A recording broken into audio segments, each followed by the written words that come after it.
இந்திய ஆட்சியாளர்களை அகற்ற முடியும் என்றால் அது இளைஞர்களால் மட்டும்தான் முடியும் என்பதை நிரந்தரத்திலே இன்றைக்கு நிரூபித்துக் கொண்டிருக்கிறார்கள். ஊழல் பேர்வழிகள் இந்த நாட்டை ஆளுகிறார்கள். நீட் வந்ததிலே இருந்து தமிழ்நாடு நீட்டு வேண்டாம் என்பதை சொல்லிக் கொண்டிருக்கிறது. அனிதாவை பலி கொடுத்தோம். பல நூற்றுக்கணக்கான இளைஞர்களையும் இளைஞர்களையும் பலி கொடுத்துக் கொண்டிருக்கிறோம். நான் கேட்கிறேன், 12 வருடங்கள் படிக்கிறோம். இப்பொழுதெல்லாம் 12 அல்ல, 15 வருடங்கள்.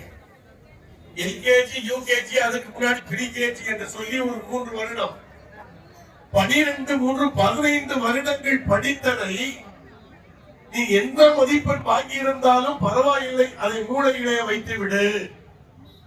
நாங்கள் வைக்கிற இந்த தேர்விலே நின்று நீ தேர்ச்சி பெற்று வா என்று இன்றைக்கு பல கல்வி நிறுவனங்களை முதலாளிகள் ஏற்படுத்தி அதை நாங்கள் பயிற்சி தருகிறோம் என்று சொல்லி லட்சக்கணக்கான பணங்களை இன்றைக்கு கொள்ளையடித்துக் கொண்டிருக்கிறார்கள். அப்படி கொள்ளையடிப்பது மட்டுமல்ல, இன்றைக்கு அங்கேயும் அவர்கள் அந்த வினாத்தாள்களை விற்பதன் மூலமாகவும் இன்றைக்கு மக்களை சுரண்டிக் கொண்டிருப்பதை நாம் பார்க்கிறோம். நான் கேட்கிறேன், இந்த நிலையிலே மருத்துவர்கள் தேர்வாகி வந்தால் அவர்கள் நமக்கு மருத்துவம் பார்ப்பார்களா அல்லது இறுதிச்சடங்கு செய்வார்களா என்று தெரியவில்லை. ஆகவே காலம் கடந்து இன்றைக்கு இளைஞர்கள் விழித்திருக்கிறார்கள். உச்ச நீதிமன்றத்தினுடைய தலைமை நீதிபதிக்கு நான் வாழ்த்துக்களை சொல்லுகிறேன். அவர் கோபத்தோடு காக்ரோச் என்றார். அந்த காக்ரோச்கள் கிளம்பி விட்டது. இனி இந்த காக்ரோச்களை அழிப்பதற்கு எந்த சக்தியாக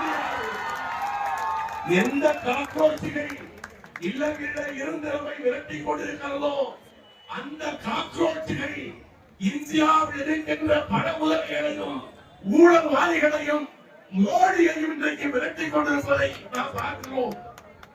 நாங்கள் அந்த இடத்தை விட்டு ஆள மாட்டோம் என்று இன்றைக்கு டெல்லியிலே அவர்கள் முற்றுகையிட்டுக் கொண்டிருக்கிறார்கள். டெல்லி முற்றுகை என்பது இன்றைக்கு இந்தியா முழுவதும் இருக்கிற இடங்களிலே முற்றுகையை தொடர்ந்து கொண்டிருப்பதை பார்க்கிறோம். இங்க இருக்கிற ஆட்சியாளர்கள் கூட மீண்டும் ஒரு தரம் மெதுவாக விடுவார்களோ என்று அச்சப்படுகிற அளவிற்கு நாம் இன்றைக்கு ஒன்றுபடி கொண்டிருக்கிறீர்கள். இந்த கூட்டம் போதாது, இன்னும் வேண்டும். இளைஞர்களே, நீங்கள் நினைத்தால் மட்டும்தான் இந்தியாவை பார்க்க முடியும். ஆகவே புறப்படுங்கள், புறப்படுங்கள், அநீதிக்கு எதிராக புறப்படுங்கள், வெற்றி நிச்சயம் என்று கூறிவிடுங்கள். நன்றி.